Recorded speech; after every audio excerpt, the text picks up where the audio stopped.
اعوذ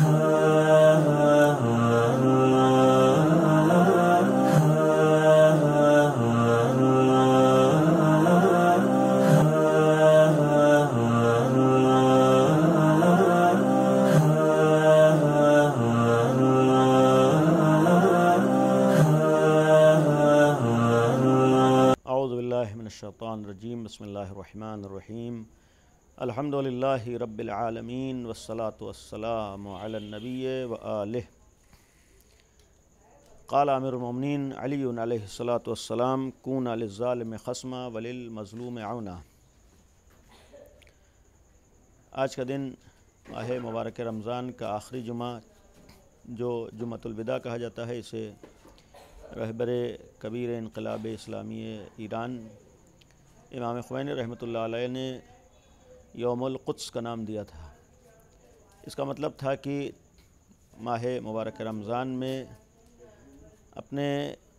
انسان ہونے اور مومن ہونے اور مسلمان ہونے کا ثبوت پیش کرتے ہوئے ہم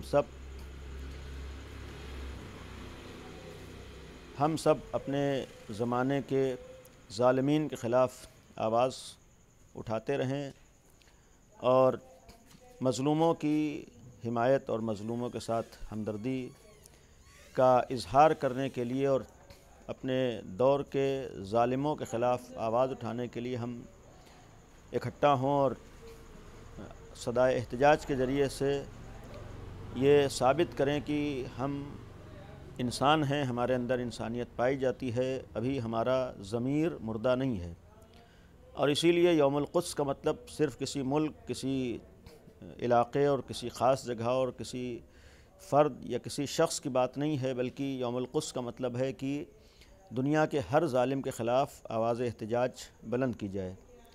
دنیا کے ہر مظلوم کی حمایت کی جائے۔ چونکہ امیر المومنین جو دنیا کے انسان کامل کا بہترین نمونہ تھے، انہوں نے آخری وقت کی وصیت میں جملہ کہا تھا: کون للظالم خصما وللمظلوم عونا۔ دیکھو، علی کی زندگی نگاہوں میں رکھتے ہوئے ہر ظالم کے خلاف رہو اور ہر مظلوم کا ساتھ دو۔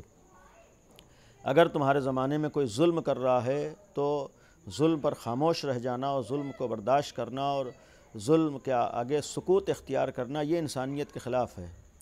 لہذا اگر اس وقت اسرائیل کے ذریعے سے، صہیونیزم کے ذریعے سے اور ایک ایسے گروہ کے ذریعے سے جو کسی جگہ پر ناجائز قبضہ کیے ہوئے اور مظلوموں کو اور کمزوروں کو ستا رہا ہو، تو ہمارا فریضہ ہے کہ ہم اس طرح کے ظلم کے خلاف بھی آواز اٹھائیں اور ہم دنیا میں ہو رہے مظالم کے مقابلے میں کھڑے ہو کر مظلومین کا ساتھ دیں۔ اسرائیل کا وجود در حقیقت ایک ناجائز وجود ہے، ایک غلط وجود ہے، ایک غاصبانہ تصرف ہے جو اسرائیل کے ذریعے سے یا صہیونیزم کے ذریعے سے بنام اسرائیل فلسطین میں زور زبردستی اور غلط طریقے سے قائم کیا گیا۔ اور اس وقت بہت سے افراد کا اس ظلم کے خلاف سکوت اختیار کر لینا اور خاموشی اختیار کر لینا سبب بنا کہ آج صہیونیزم کہاں سے کہاں تک پہنچا ہے اور اس نے کس حد تک اپنے پنجے گاڑ لیے ہیں اور دوسری جگہوں پر بھی اس نے اپنے غلط اثرات ڈالنا شروع کیے ہیں۔ لہذا ایسے موقع پر سکوت اختیار کرنا گویا ظلم کو بڑھاوا دینا ہے، ناانصافی کو بڑھاوا دینا ہے، اور ظلم کے خلاف آواز اٹھانے کا مطلب ہے کوشش کرنا ہے کہ دنیا سے ہر طرح کی ناانصافی اور ظلم کا خاتمہ ہو۔ بہترین تعبیر امام خمینی رحمۃ اللہ علیہ کی اسرائیل کے لیے تھی کہ اسرائیل کی مثال، بلکہ خود اسرائیل پیکر بشری میں ایک کینسر کے پھوڑے کی طرح سے ہے۔ انسان کے جسم میں اگر کینسر کا پھوڑا ہو جائے تو اس کا صرف علاج بدن سے اسے نکال دینا ہوتا ہے، اس لیے کہ جب تک وہ بدن میں باقی رہے گا، رہ کے انسانی جسم کو، انسانی بدن کو نقصان پہنچاتا رہے گا، بلکہ اس کے نقصانات روز بروز بڑھتے رہیں گے۔ یہی معاملہ اسرائیل کا ہے کہ اسرائیل کا وجود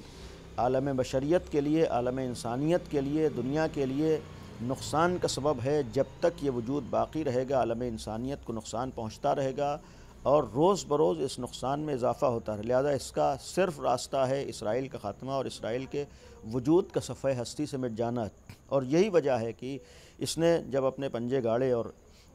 ہاتھ بڑھائے ہیں تو دنیا کے مختلف ملکوں میں اس کی حمایت یافتہ افراد، حکومتیں یا اس کی حمایت کے ذریعے سے برسر اقتدار آنے والے حکام نے بھی وہی ظلم و بربریت کا بازار گرم کر رکھا ہے۔ انہوں نے اپنے ملک میں ناانصافی اور ظلم کے نمونے پیش کیے ہیں، اور اس میں سے ایک مثال آل سعود کی بھی ہے، یعنی آل یہود کے ذریعے وجود میں آنے والی ایک ناجائز بہرحال اولاد کہا جائے آل سعود کی شکل میں، جس نے اس وقت یمن کے اوپر یا مختلف جگہوں پر اپنے ظلم بربریت کا بازار گرم کیا، اور اس کے ذریعے سے بھی بہت سے نقصانات سامنے آئے۔ لہذا آج ضرورت ہے کہ ہم اسرائیل کے معاملے کو سمجھیں اور اس سلسلے میں ہم غلط فہمی کا شکار نہ ہوں۔ ہمارا معاملہ صرف کسی دین و مذہب، کسی مسلک، کسی ملک کا نہیں ہے، بلکہ ہمارا معاملہ انصاف اور ناانصافی کا ہے۔ چونکہ ہم نے دین انصاف سے وابستگی اختیار کی، چونکہ ہم نے دین حق سے وابستگی اختیار کی، لہذا ہمارا فریضہ ہے جہاں بھی حق بات ہو، جہاں بھی انصاف ہو، اس کی حمایت کریں، اور جہاں بھی باطل ہو، جہاں بھی ناانصافی ہو، جہاں بھی ظلم ہو، اس کے خلاف ہم آواز اٹھائیں۔ چونکہ امام علی نے ظالم و مظلوم کے سلسلے میں دین اور مذہب کی قید نہیں لگائی، بلکہ صرف یہ کہا ہے کہ تم ظلم کو دیکھو، اگر ظالم ہے تو اس کے خلاف رہو، اگر مظلوم ہے تو اس کا ساتھ دو۔ تو آج ہم کو بھی علی والا ہو کر یا حق والا ہو کر یہ نہیں دیکھنا ہے کون کس دین پر ہے، کون کس مسلک پر ہے، کون کس مذہب پر ہے، بلکہ ہم کو ظالم کو دیکھنا، جو بھی ظالم ہو اس کے خلاف ہونا ہے، جو مظلوم ہے اس کا ساتھ دینا ہے۔ لہذا آج کے اس دور میں اگر واقعاً ایک انصاف کے ساتھ نگاہ اٹھا کر دیکھیں، جتنے مظالم صہیونیسٹ کے ذریعے سے، بلکہ اس کے کارندوں کے ذریعے سے، جس میں ایک نام امریکہ کا بھی ہے، تو امریکہ اور اسرائیل کے ذریعے سے جتنا نقصان اس وقت عالم بشریت اور عالم انسانیت کو ہوا ہے، اتنا نقصان کسی اور کے ذریعے سے نہیں ہوا ہے۔ لہذا آج ضرورت ہے کہ ہم ان طاقتوں کے خلاف آواز احتجاج بلند کرتے رہیں، اور ان طاقتوں کے خلاف ہم کھڑے ہو کر اس بات کا ثبوت پیش کریں کہ ہم ظالم کے خلاف ہیں، ہم مظلوم کے ساتھی ہیں، مظلوم کے حامی ہیں، اور ہم تو کربلا والے ہیں۔ کربلا والوں نے قربانیاں دے کر بتایا تھا کہ ہم یزید جیسے ظالم کو بھی برداشت نہیں کر سکتے ہیں، یزید جیسے ظالم کے خلاف بھی ہم کھڑے ہوتے ہیں۔ لہذا چونکہ ہمارا تعلق کربلا سے بھی ہے، لہذا اگر اس دور میں عالم بشریت پر ہونے والے ظلم میں ظالم کے خلاف اگر کسی نے آواز اٹھائی ہے تو اسی نے آواز اٹھائی ہے جس کا تعلق در علی سے تھا اور جس کا تعلق کربلا سے تھا، اور یہ خود اس بات کا پیغام ہے، دلیل ہے کہ علی والوں کا مزاج اور کربلا والوں کا مزاج ہی ظلم کے خلاف آواز اٹھانا ہوتا ہے۔ لہذا ہم آج اس دن اسرائیل کے خلاف آواز اٹھا کر، امریکہ کے خلاف آواز اٹھا کر اس بات کا بھی اعلان کرتے ہیں کہ ہمارا ضمیر ابھی مردہ نہیں ہوا ہے، ہماری انسانیت ابھی باقی ہے، ہمارے اندر احساسات ابھی مردہ نہیں ہوئے ہیں، بلکہ ہم ابھی بھی ایک انسان کی حیثیت سے دنیا کے سامنے ظاہر ہو کر آج کے مظالم کے خلاف آواز اٹھاتے ہیں، اور پھر اس لیے بھی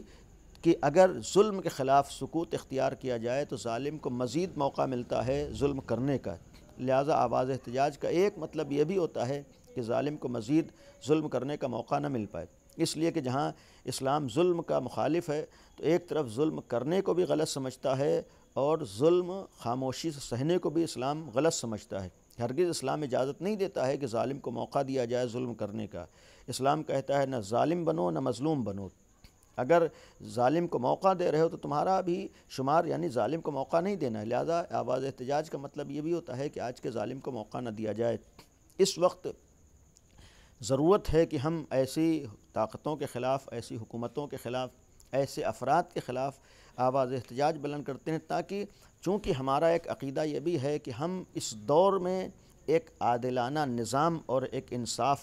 والے نظام اور حکومت کے منتظر ہیں۔ ہمارا انتظار دنیا سے ہر طرح کے ظلم کا خاتمہ ہے۔ جب ہم دنیا میں ہر طرح کے ظلم کے خاتمے کے منتظر ہیں تو اپنے زمانے میں بھی ہمیں ظلم کے خاتمے کی جس حد تک کوشش کر سکتے ہوں کوشش کرنا ہے۔ جس حد تک عملی اقدام انسان ظلم کے خاتمے کے لیے کر سکتا ہے، عملی اقدام کرنا اس کا فریضہ ہے۔ دعا کے ذریعے سے انسان اگر قدم بڑھا سکتا ہے تو دعا کرے ظالم کے خاتمے کے لیے، دوسرے وسائل و ذرائع کے ذریعے سے اگر اپنی آواز احتجاج کو بلند کر سکتا ہو تو اس آواز احتجاج کو بلند کرے۔ اور پھر صرف یہی نہیں بلکہ جتنے بھی افراد ایسے ظالمین کے ساتھ ہیں، ایسے افراد جو اگر ہم دنیا میں نگاہ اٹھا کر دیکھیں کہ وہ ممالک یا وہ صاحبان اقتدار جن کا تعلق اسرائیل و امریکہ سے ہوا ہے، ان ممالک میں ان صاحبان اقتدار کے حکومتوں میں ان ملکوں کے عوام کے اوپر مظالم زیادہ ہیں اور ناانصافیاں وہاں زیادہ ہیں۔ یہ خود اس بات کی دلیل ہے کہ جب ایسے ظالمین کی حمایت حاصل کی جائے گی تو پھر ان ملکوں میں بھی ظلم ہی ہوتا ہے، وہاں پر وہاں کے رہنے والے افراد کے حقوق سلب کیے جاتے ہیں۔ لہٰذا آواز احتجاج ہر ملک کا آج فریضہ ہے، ہر انسان کا فریضہ ہے۔ آج ہم اپنے عزیز ملک ہندوستان سے بھی اس بات کی تمنا کرتے ہیں اور مطالبہ کرتے ہیں کہ دنیا میں ہو رہے مظالم کے خلاف آواز اٹھائی جائے، دنیا سے ہر طرح کے ظلم کے خاتمے کی کوشش کی جائے، اور اسرائیل و امریکہ جیسے ظالم اور ایسے افراد، ایسے ممالک، ایسی حکومتیں جنہوں نے سوائے ظلم اور ناانصافی کچھ نہیں کیا ہے، ایسے افراد و حکومتوں سے دوری اختیار کی جائے تاکہ ہماری عوام بھی ہر طرح کی ناانصافیوں سے محفوظ رہ سکے۔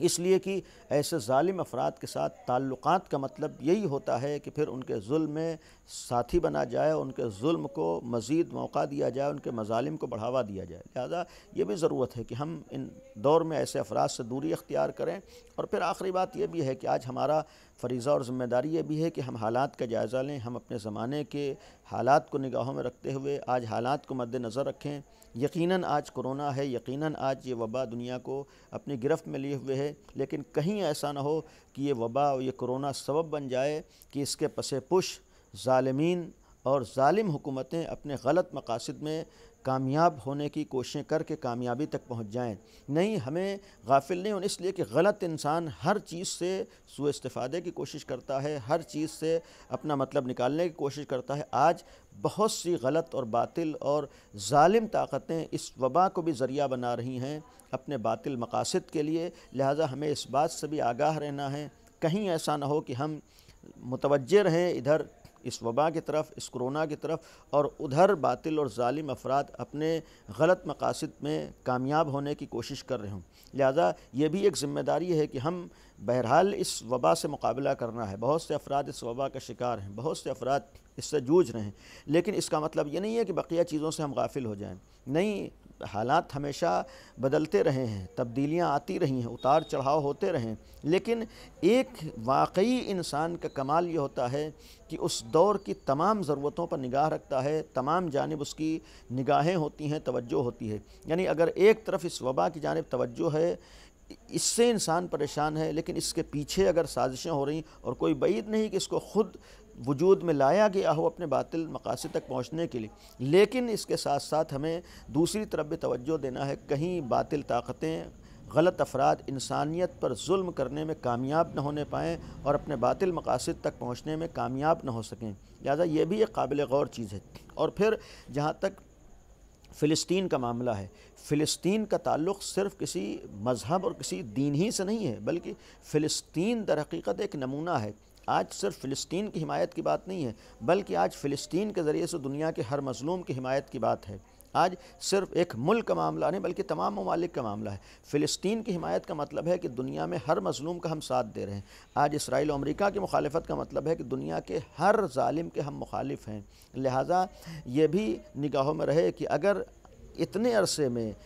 ایک در امیر المومنین سے وابستہ ایک عالم نے اپنی حکمت اور اپنی سوجھ بوجھ کا مظاہرہ نہ کیا ہوتا، اور اگر اسرائیل کے خلاف آواز احتجاج نہ بلند کی ہوتی اور اس بڑے پیمانے پر یوم القدس کے نام سے یا پورے سال امریکہ و اسرائیل کے مظالم کے خلاف ایک تحریک شروع نہ کی ہوتی، تو یقین رکھیے کہ آج اس کے مظالم کہاں سے کہاں پہنچ چکے ہوتے۔ اگر آج بہت حد تک ان کے مظالم محدود ہوئے ہیں تو اس کا بھی ایک بہت بڑا سبب دنیا کے انصاف پسند افراد کا آواز احتجاج بلند کرتے رہنا ہے۔ لہٰذا ہم اس غلط فہمی کا شکار نہ ہو کہ اس احتجاج کا فائدہ کیا ہے اور اس احتجاج سے ہونے والا کیا ہے اور اس احتجاج سے نتیجہ کیا نکلنے والا ہے۔ یقیناً اس احتجاج کا فائدہ ہے، ایک فائدہ تو یہ ہے کہ ہم اتنا اپنے ضمیر کو بھی احساس دلا سکتے ہیں اور ظاہر کر سکتے ہیں کہ ہم ظالم کے خلاف ہیں، ہم مظلوم کے حامی ہیں۔ اور دوسری طرف یہ یقین رہے کہ ان احتجاجات کا اور ان تحریکوں کا ایک فائدہ یہ ہوتا ہے کہ پھر ظالم کو بھی اپنے ظلم میں بہت زیادہ سہارا نہیں ملتا ہے اور اسے بڑھنے کا موقع نہیں ملتا ہے، ورنہ اگر یہی آواز احتجاج بلند نہ ہوئی ہوتی تو آج استکباری طاقتوں کے اثرات کہاں سے کہاں پہنچ چکے ہوتے۔ آج نوبت کہاں سے کہاں پہنچ چکی تھی، آج نتیجہ ہمارے سامنے کیا ہوتا ہے۔ لہٰذا یہ بھی یقین رکھیں کہ ان احتجاجات کے اثرات ہوتے ہیں اور یہ اثرات دوسری جگہوں پر بھی پہنچتے ہیں۔ آج اگر اسرائیل اپنی جگہ پر محدود ہوا ہے، اس کا ایک سبب یہ بھی ہے کہ اس کے خلاف امام خمینی جیسے ایک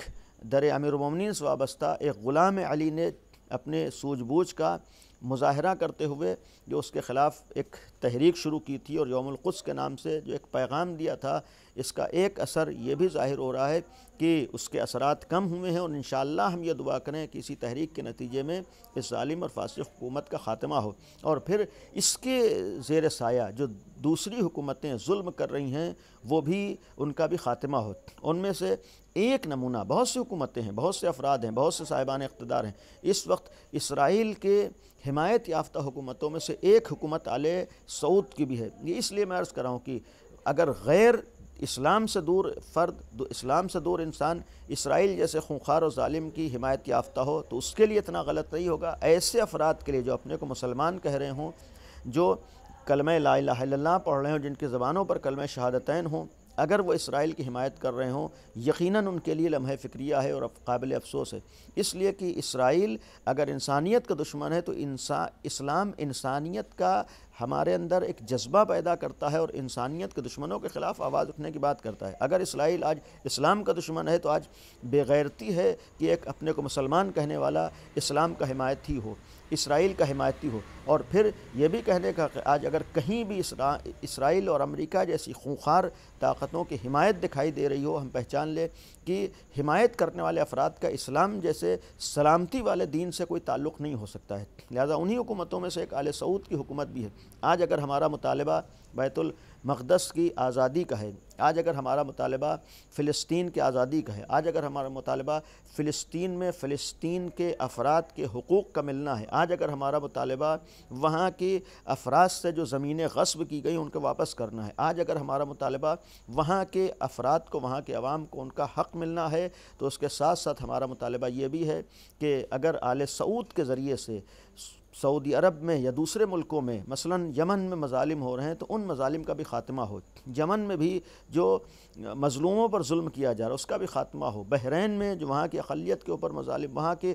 عوام کے اوپر جو مظالم ہو رہے ہیں حکومت کے ذریعے سے، ان عوام کے اوپر مظالم کا بھی خاتمہ ہو۔ آج اگر آل سعود کے ذریعے سے جنت البقیع کو تباہ و مسمار کیا گیا ہے تو جس طریقے سے بیت المقدس کی آزادی آج ضرورت ہے اور آج آزاد ہونا چاہیے، اسی طریقے سے ضرورت ہے کہ جنت البقیع کی بھی جس انداز سے تعمیر ہونا چاہیے اس انداز سے دوبارہ وہ تعمیر ہو، جو اس کا حق ہے اس شان و شوکت سے وہ اس کی بارگاہ ہمارے سامنے ہونا چاہیے۔ آج اگر آل سعود کے ذریعے سے جنت البقیع کو تباہ کیا گیا، مسمار کیا گیا، چونکہ ابھی اس کے فوراً بعد 8 شوال جنت البقیع کے انہدام کی تاریخ ہے، یہ بھی گویا در حقیقت ایک ظلم ہے جو سامنے آئے، لیکن اتنا کہنے کا حق ہے کہ آج آل سعود جیسی طاقتیں کچھ نہیں ہیں بلکہ اصل وہ طاقتیں ہیں جو انہیں سہارا دیتی ہیں اور ان کے پس پشت ہوتی ہیں۔ یقین رہے کہ آل سعود کی اتنی ہمت نہیں تھی کہ جنت البقیع کو تباہ و مسمار کر دیں اگر پیچھے سے اسرائیل و امریکہ جیسی خوخار طاقتوں کی حمایت حاصل نہ ہوتی، اگر ایسی استکباری طاقتوں کی حمایت حاصل نہ ہوتی۔ لہذا آج اگر ہمارا فریضہ آل سعود کے خلاف آواز اٹھانا ہے تو آل سعود کے سر پر ہاتھ رکھنے والے افراد کے خلاف پہلے آواز احتجاج بلند کرنا ہے۔ لہذا اس وقت دنیا کی جو خونخوار حکومتیں ہیں، دنیا کے جو ظالم حکومتیں ہیں، دنیا کے جو ظالم افراد ہیں، ان کے خلاف ہم صدائے احتجاج بلند کرتے رہیں، اور اس یوم القدس کے موقع پر اس آخری جمعہ جو ماہ رمضان کا گویا خود جمعۃ الوداع اس بات کا مفہوم ہے کہ ایسے رحمت کی وداع اور رخصت ہونے کے تاریخیں جب نزدیک ہو رہی ہوں، یہ دعا کرنا ہے کہ خدایا دنیا سے تمام ظالمین کا خاتمہ فرما۔ ہمیں یہ دعا کرنا ہے کہ دنیا سے اسرائیل، امریکہ جیسی خونخوار حکومتوں کا خاتمہ فرما، وہاں کے عوام کو ایسے ظالمین کے ہاتھوں سے نجات عطا فرما، اور یہ بھی دعا کریں کہ دنیا سے اسرائیل کے وجود کا خاتمہ ہو جائے، اس فلسطین کو جو حق ہے آزادی کا وہ آزادی حاصل ہو جائے، وہاں کے مظلومین پر جو ظلم ہو رہا ہے ان مظالم کا خاتمہ ہو جائے، اور اسی طریقے سے دعا کریں کہ اگر بیت المقدس آزاد ہو جائے انشاءاللہ جنت البقیع کی بھی آزادی کی ہم دعا کریں کہ جنت البقیع کو بھی جس انداز سے تعمیر ہونا چاہیے اس انداز سے تعمیر ہو، اور اسی موقع پر ہمیں یہ بھی دعا کرنے کا حق ہے، دعا کرنا چاہیے کہ مکہ و مدینہ جیسی مقدس دو شہر اور مقدس جگہیں بھی غلط ہاتھوں میں اس وقت ہیں، ان غلط ہاتھوں سے ان کو بھی آزادی ملے، اور انشاءاللہ ہم یہ دعا کرتے رہیں ہماری انہی کوششوں کے نتیجے میں، یعنی اس صدائے احتجاج کے نتیجے میں، اس ثبوت پیش کرنے کی بنیاد پر کہ ہم ظالم کے خلاف ہیں، مظلوم کے خلاف ہیں، ہم اس امام کے منتظر ہیں کہ جس کا عنوان ہی ظلم کے خلاف ہے، جس کا عنوان ہی عدالت قائم کرنا ہے، لہٰذا ہم اس غیبت کے زمانے میں ثبوت پیش کریں کہ ہم عادل امام کے پیروکار ہیں، اس امام کے چاہنے والے ہیں جو ظالمین کا خاتمہ کرے گا۔ انشاءاللہ یہ دعا کریں، اور یقیناً وہ وقت دور نہیں ہے کہ پیغمبر کا آخری جانشین دنیا میں آئے گا، اللہ کا وعدہ پورا ہوگا جس کے ذریعے سے دنیا سے ہر ظالم کا خاتمہ ہوگا۔ یہ تو ظالم حکومتوں کو معلوم ہونا چاہیے کہ قرآن نے کہا ہے کہ سَيَعْلَمُ الَّذِينَ ظَلَمُوا أَيَّ مُنقَلِبٍ يَنقَلِبُونَ کہ ان قریب ظالم کو معلوم ہو جائے گا۔ یہ ظالم کی بھول ہوتی ہے، سوچتا ہے کہ اگر اللہ کی جانب سے اس کی مصلحتوں کی بنیاد پر اسے موقع مل رہا ہے تو ایسا نہیں ہے کہ ہمیشہ وہ موقع ملتا رہے گا، نہیں، ظالمین کو یقیناً معلوم ہوگا۔ دنیا کے ہر حکمراں ظالم کو یہ معلوم ہونا چاہیے کہ سب سے بڑی دنیا کی اگر کوئی طاقت ہے وہ خداوند عالم کی طاقت ہے، پروردگار عالم کی طاقت ہے، اللہ کی طاقت ہے، اور پھر جب اللہ کی طاقت سب سے بڑی طاقت ہے تو اس کے اختیار بھی سب سے زیادہ ہیں۔ اگر ادھر سے اشارہ ہو تو دنیا سے ہر ظالم کے خاتمے میں دیر نہیں لگتی ہے۔ ہم مایوس نہ ہوں، ہم دعا کرتے رہیں، اور یہ یقین رکھیں کہ ان دعاؤں کے اثرات ہوتے ہیں، ان احتجاجات کے اثرات ہوتے ہیں، ان کوششوں کے اثرات ہوتے ہیں، اور آج دنیا میں اثرات ظاہر ہو رہے ہیں۔ اور خود یوم القدس کی مخالفت اس بات کی دلیل ہے کہ یوم القدس کے احتجاجات اسرائیل جیسی حکومتوں کے لیے نقصان کا سبب بن رہے ہیں، امریکہ جیسی ظالم حکومتوں کی نقصان کا سبب بن رہے ہیں، لہٰذا ان کی طرف سے اس کی مخالفتیں بھی ہوتی ہیں۔ انشاءاللہ ہم صدائے احتجاج بلند کر کے اپنے کربلائی ہونے اور علوی ہونے کا بھی ثبوت پیش کرتے رہیں، اور یہ دعا کریں کہ انشاءاللہ منتقم خون حسین اور ظالمین سے بدلہ لینے والے پیغمبر کے جانشین برحق حضرت حجت کے ظہور میں تعجیل ہو، اور یہ دعا کریں کہ خداوند عالم ہمارا شمار بھی اس امام کے چاہنے والوں میں قرار دے۔ دعا کریں کہ اللہ دنیا سے ہر طرح کے ظالم کا خاتمہ فرمائے۔ یہ دعا کریں کہ اسرائیل و امریکہ کی حکومتوں کا خاتمہ ہو، اسرائیل کے وجود کا خاتمہ ہو، جنت البقیع کی جو تعمیر کا حق ہے اس انداز سے وہ تعمیر ہو، اور یہ دعا کریں کہ دنیا سے اس وبا کا خاتمہ ہو، اس کرونا کا خاتمہ ہو، اور اگر اس کے پیچھے سازشیں ہیں، اس کے پیچھے ہاتھ ہیں، تو سازش کرنے والوں کو اللہ کیفر کردار تک پہنچا دے۔ یہ دعا کریں کہ جہاں پر مومنین بیمار ہیں، مریض ہیں، اللہ ان سب کو صحت و شفا اور کامل عطا فرمائے۔ جو افراد اس وبا کا شکار ہو کر مومنین اس دنیا سے رخصت ہوئے ہیں، ہم دعا کریں کہ اللہ ان کی مغفرت فرمائے، ان کو جوار رحمت میں جگہ عطا فرمائے، اور یہ دعا کریں کہ اس ماہ مبارک رمضان کی رحمتیں، برکتیں اور مغفرت ہم سب کے شامل حال فرمائے، اور یہ دعا کریں کہ انشاءاللہ وہ دن ہم سب اپنی نگاہوں سے دیکھیں کہ ظالمین سے بدلہ لینے والا، عدالت کا قیام کرنے والا، عدالت کو قائم کرنے والا پیغمبر کا آخری جانشین ہماری نگاہوں کے سامنے ہو۔ وآخر دعوانا ان الحمد للہ رب العالمین۔